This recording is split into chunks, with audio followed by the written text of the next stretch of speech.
Hi friends, என்னடா வீடியோவான்னு பார்க்குறீங்க? ஆமாம், வீடியோ தாங்க. எனக்கு மனசு ரொம்ப கஷ்டமாக இருக்குங்க. என்ன பண்ணுறதுனே எனக்கு தெரியல. நினச்சாலே அப்படியே மனசு ரொம்ப பாரமாக இருக்குங்க. என்னன்னு பார்க்குறீங்களா? எதை பற்றி பேசுகிறேன்னு பார்க்குறீங்க? அதானே, என்னென்னா என் பொண்ணுங்களுக்கு 1.5 மாதம் லீவ் விட்ருக்காங்கங்க. இதை நினச்சா எனக்கு அப்படியே அழுகழுகியாக வருது. ஒரு நாள் வச்சு சமாளிக்கிறதே முடியாதுங்க. அவ்வளவு டார்ச்சர் பண்ணுவாங்க. 1.5 மாதம் எப்படி தான் சமாளிக்கிறது?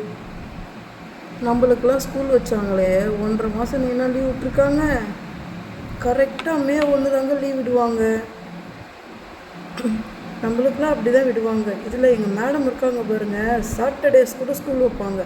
அதை கூட மற்ற ஸ்கூலில் ஆஃப் டே வைப்பாங்க, இவங்க ஃபுல் டே வைப்பாங்க. கிடைக்கிற ஒரு நாளில் ஊறப்பட்ட ஆக்டிவிட்டி கொடுப்பாங்க. அப்படியெல்லாம் இருந்தது நம்மளுக்கு. இவங்களுக்கு 1.5 மாதம் எவன்டா வச்சு மேய்க்கிறது? யாரை கேட்டுட்டா 1.5 மாதம் லீவ் விட்றீங்க? ஐயோ, எனக்கு அதை நினச்சாலே அப்படியே ஜுரம் வர மாதிரியே இருக்குதுங்க.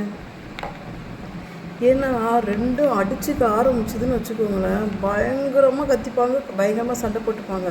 இதில் என்ன ஒரு ஹைலைட்டுனா, நடுவில் போய் நம்ம கேட்குறோம் பார்த்தீங்களா, நம்மளும் சேர்ந்து அடி வாங்கணும்.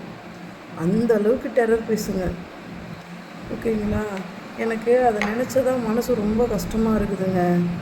இதில் எங்கள் மாமியார் சொல்கிறாங்க, நீயாவது பரவாயில்லம்மா, ஈவினிங் வேலைக்கு போயிடுவேன், என் நிலமையை யோசிச்சு பார்த்தியா நீனு? எனக்கு எங்கன்னா டிக்கெட் போடுங்க, நான் 1.5 மாதம் ஊருக்கு போயிட்டு வரேன்னு சொல்கிறாங்க. எனக்கு என்ன பண்ணுறதுனே தெரிலங்க. எப்படி இதுங்களை வச்சு மேய்க்கிறது சுத்தமாக புரியல. அதுலேயும் அரிக்காப்படி சைஸில் நான் ஒன்று பெற்று வச்சுருக்கேன், 2வது.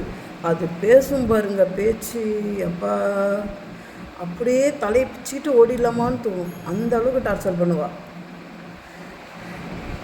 அது மட்டும் இல்லை, வேறு என்னென்ன பண்ணுவா தெரியுமா அவ? ஐயோ, அது என்னென்னா சொல்ல. இதில் இன்னொன்று, எங்கள் வீட்டுக்கார்ட்ட சொல்கிறேன், அம்மோ இது மாதிரி குழந்தைங்களுக்குன்னு லீவ் விட்டாங்க, நாளிலேருந்து லீவுன்னு. அதுக்கு அவர் ஒன்று சொன்னார் பாருங்க.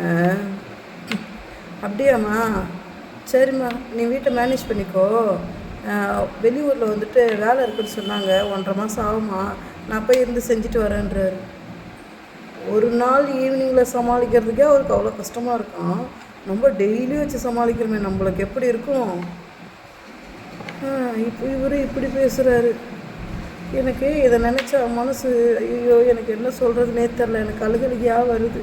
எப்படி வச்சு சமாளிக்க போகிறோன்னு ஒன்றும் புரியலை. 1.5 மாதம்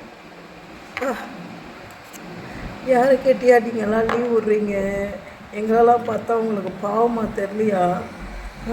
சோறு கட்டுற வேலை இல்லை தான், ஆனால் இதுங்களை வச்சு வீட்டில் மேய்க்கிறதுக்கு சோறு கட்டுற வேலை எவ்வளவோ பரவாயில்ல. எப்படியாவது அடித்து பிடிச்சி ஸ்கூலுக்கு 9 மணிக்கெலாம் சோத்தை கட்டி அமுச்சிடலாம். டெய்லி வீட்டில் வச்சு மேய்க்கிறோம் பார்த்தீங்களா? எப்பா எப்பா எப்பா, இந்த பிரச்சனை எனக்கு மட்டும் இல்லைங்க, எல்லா ஹவுஸ் ஒய்ஃபுக்கும் இருக்குது. ஒன்றும் பண்ண முடியாது. என்ன பண்ணுறது? 1.5 மாதம் எப்படி சமாளிக்கிறது? என்ன ஐடியா இருந்தால் சொல்லுங்கள். உங்கள் வீட்லேயும் இதே பிரச்சனை தானா? நீங்கள் எப்படி மேனேஜ் பண்ணுறீங்க, எப்படி சமாளிக்கிறீங்கன்றதை எனக்கு கமெண்ட் பண்ணுங்கள்.